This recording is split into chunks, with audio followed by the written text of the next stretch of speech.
Copa Libertadores, porque amanhã é um jogaço, né? Tem Internacional e Fluminense. O jogo acontece lá no Beira-Rio, em Porto Alegre. Esse jogo você acompanha na TV Globo, tá? A partir de 9h30 da noite. Terá um pré-jogo todo especial aqui no Sport TV.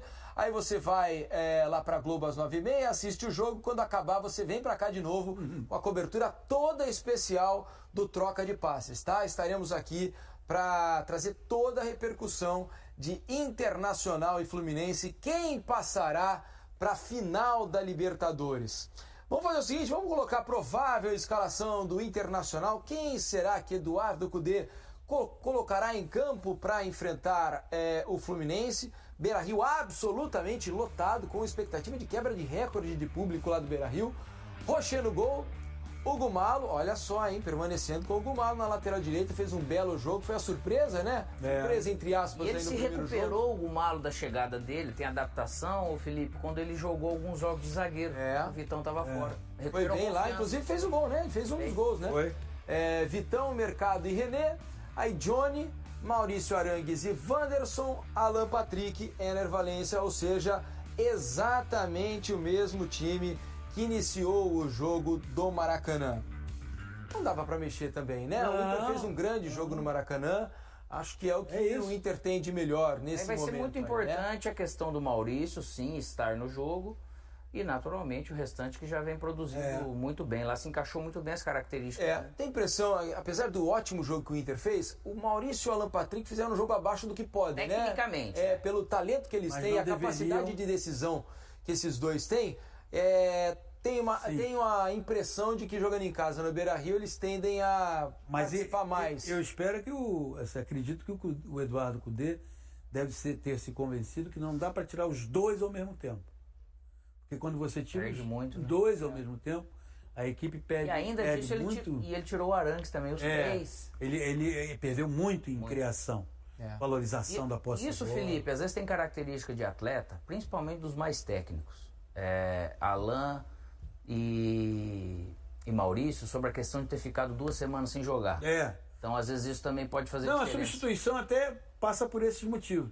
Eu só entendo que tirar ao mesmo tempo. Eu também não... Tira um, dá um tempinho, vai, daqui a pouco tira o outro. Até porque o Inter, ele tinha condição de estar melhor no jogo, né? Tá em vantagem no placar e ao mesmo tempo com um homem a mais. Exatamente. Aí ele acabou perdendo toda essa vantagem. Vamos dar uma olhada então no campinho com a provável escalação do Fluminense. O que Fernando Diniz está preparando, lembrando que o Fluminense não terá Samuel Xavier. Né? Samuel Xavier não joga, está suspenso desse jogo da volta lá em Porto Alegre. Fábio no gol, esse está pegando muito, hein? A defesa com Guga, Nino, Felipe Melo e Marcelo. O meio-campo, aí a dúvida, né? André, Alexander ou Ganso, John Arias, Cano, Keno e Kennedy. Ou acho que há uma outra possibilidade também da saída do John Kennedy para a entrada do Alexander e do Paulo Henrique Ganso. Ou vocês não imaginam que isso possa acontecer, PC? Olha, Felipe, eu vou te dizer o seguinte, independentemente da escalação, a certeza que eu tenho é que vai ser um Fluminense, mesmo jogando no Beira-Rio, não vai alterar a sua personalidade. Qual é a personalidade do Fluminense? Jogar em busca do gol. Não vai ser um Fluminense que vai ficar primeiro preocupado em não levar um gol para depois tentar. Não, vai buscar o gol e o mesmo fará o Internacional. Eu entendo que o primeiro jogo, disputado semana passada aqui no Maracanã, foi o melhor jogo desse segundo semestre do futebol brasileiro. Vamos jogar. Exatamente por causa dessa identidade das duas equipes. Jogam em busca do gol. Você viu hoje um Fortaleza e Corinthians, em que o Corinthians estava primeiro preocupado em não levar gol. Aí depois a gente tenta fazer o gol. Amanhã não. Amanhã tanto o Internacional, anfitrião, quanto o Fluminense visitante, eles vão jogar em busca do gol. Então, independe a forma, a escalação. A única questão é que o Guga não é um lateral com movimentos tão precisos, ambiciosos como o Samuel Xavier. Tá, se você fosse o treinador, PC, você então é o Paulo César Diniz agora, tá? Kennedy. Você o quê? Tiraria o Kennedy ou escalaria o Kennedy? Escalaria o Kennedy. Escalaria o Kennedy. Sim. Quem você não escalaria? Escalaria Kennedy, Alexander e deixaria o Ganso no banco. Deixaria o Ganso no banco. Eu vou te dizer que eu acho que eu tiraria o Kennedy para esse jogo e deixaria o Kennedy para segundo tempo, por exemplo. Pode ser. Para ter uma formação um pouco mais robusta ali no meio, com Alexander e André, e com o Ganso fazendo a dele ali. Eu escalaria sem o Kennedy, apesar de achar que o Kennedy está jogando muito bem. Tá? E o Ganso, eu gostei do Ganso do jogo anterior. Isso, é só só está voltando, né? É, a exatamente. tendência, pelo menos, é que ele pode a crescer, né? Alex, você faria o quê se você fosse o Alex Diniz? A gente tem que entender o porquê de eu tirar o Kennedy ou não, de ter o Ganso. Eu penso que se ele tem o Ganso e ele tira o Kennedy, se o Inter joga com o John e o Arangues, ele poder de repente fazer mais gente nesse meio de campo com o Ganso. E o Fluminense também anda muito bem com isso, ele tendo 2 volantes com ele. São 2 volantes que jogam bola, né? Mesmo assim, chegado. Então, porque se eu tiro realmente esse volume da frente que o John Kennedy dá, eu preciso realmente olhar de que maneira que eu vou produzir. O Fluminense, eu acho que com o Ganso ali, ou sem o Ganso, ele tem produzido. O Alexander, ele não perde ofensividade, qualidade de jogo. E ele ainda ganha uma certa robustez no jogo pelo lado esquerdo. Sim. Sem a bola. E só que o Marcelo, defensivamente, ele dá as suas... Só que se você tiver só 2 volantes ali, com 2 atacantes, a supremacia do Inter, eu penso que fica maior no meio de campo. Então, por isso que se eu tiro ele e coloco o Ganso, realmente é para eu fazer mais gente, vindo áreas um pouco por dentro, para eu ganhar um pouco mais de coisa. Porque o Inter, com esses 3 ou 4 homens que o Maurício também entra, ele acaba criando esse volume por dentro que às vezes pode ser que dificulte um pouco mais o Fluminense. Então, se eu tiro o John Kennedy, eu penso no Ganso por causa disso. Mas você tiraria o John Kennedy ou você manteria o John Kennedy? Eu pensaria... Sai do muro, Alex. Não, eu pensaria em tirar e ter o Ganso justamente por isso. Eu tô falando em ganhar o meio de campo, eu pensaria. O John Kennedy é aquela arma para um segundo tempo. Tiraria o Ganso? Volume.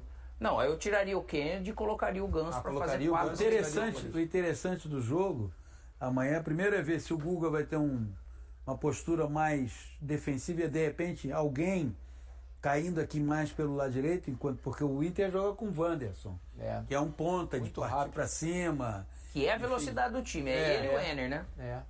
Exatamente. São 2 jogadores que, inclusive, são os que menos recompõem, exatamente para não ter essa... No momento que o Internacional está com a bola, é no Valência, é no Wanderson, e o Valência tem uma capacidade de retenção. Jogador que não oferece o corpo, mas oferece o corpo, você bate e você que cai, não é ele que cai. Ou então você vai lá e faz a falta. E com uma velocidade impressionante para a idade que ele larga. Tem. Aí faço uma outra questão para vocês. Vocês acham que por essa velocidade toda que tem o Valência, o Diniz nem passa pela cabeça dele trocar, por exemplo, o Felipe Melo pelo Marlon para esse jogo da volta no Beira-Rio? Eu acho até que não, porque nem sempre, Felipe, o problema vai ser a questão de estar o Felipe Melo ali ou não, porque o Ener Valencia, depois que nós vimos ele também arrancar e o André não conseguir acompanhar ele, nenhum jogador outro vai acompanhar no seu queno. Sim. Entende? Então é muito problema de onde eles vão perder essa bola para ter. Então eu acho que a experiência, a malandragem, toda a qualidade, a capacidade do Felipe Melo, eu acho que não atrapalha. Por isso também que eu penso em falar sobre não... Se eu tenho só o Ganso com o John Kennedy na frente e não tenho o Alexander, aí eu acho que fica. Porque o meio do Inter é muito volumoso de jogo. E só o Ganso ali no meio eu acho que vai prejudicar nesse sentido. Exatamente. Mas só o Felipe Melo, lógico, com o Marcelo, eu não veria problema nisso. O Felipe, ele dá uma coisa que o Marlon não dá com a mesma qualidade. Primeiro, ele qualifica melhor a saída de bola. E segundo, passe longo, né? É aquela virada de bola que o passe longo dá, dele não é chutão. Volante, é outro jogador. Não é chutão, é passe mesmo. Ele trabalha muito bem a questão do passe. Você acha que... Quem vocês acham que vai ser o time dominante no jogo? Porque são 2 times... Né, o Fluminense se caracteriza por ter... Né, tentar sempre... Os 2 gostam do protagonismo. Pela bola. Só que o Inter vai jogar em casa, diante do seu torcedor, com mais de 50 mil pessoas no Beira-Rio. E normalmente, quando joga em casa, o Inter também tenta dominar as ações. Como é que vocês imaginam que vai ser esse duelo por ter a bola, hein? Eu sei que, assim, Alex, o que eu penso é que vai ser uma disputa no espaço pelo protagonismo. Tanto um quanto o outro. Fluminense, as pessoas às vezes falam, o Fluminense do Campeonato Brasileiro é um anfitrião, um visitante que vai muito mal. Ok, realmente é uma informação. Mas é um Fluminense que na Libertadores, quando sai, e saiu para encarar o Olímpia, que eliminou o Flamengo, foi lá e ganhou 3-1. Então tem comportamentos distintos. Você não pode descaracterizar o Fluminense como uma equipe que de visitante vai sempre mal. Olha na Libertadores. É outra competição. Então é essa que interessa. Porque vai jogar amanhã a Libertadores. Eu acho que vai ter uma disputa pelo protagonismo, pela personalidade das equipes, pela personalidade dos técnicos, o tempo inteiro, como aconteceu no Maracanã. Agora, vai ter uma hora que vai ter um predomínio de um e outro. O Internacional vai começar muito mais entusiasmado, né? Você imagina, você jogou lá, você sabe o que é. Vai ser um caldeirão de pressão o tempo todo. E outra, depende do controle de jogo, se vai estar com Alexander e Ganso e não John Kennedy. Se o Ganso ficar fora, ficar com Alexander e André, John Kennedy e coisa, eu acho que o Inter tem um pouco mais de característica por pressionar e conseguir manter um pouco mais a bola nesse sentido. Deixa eu dar uma olhadinha aqui nas nossas mensagens, né? O que vocês estão dizendo aqui na hashtag Troca de Passes? Olha, são muitas as mensagens aqui. Eu vou dar só fazer uma amostragem aqui, tá bom? O Walter Santiago diz: Lucha ou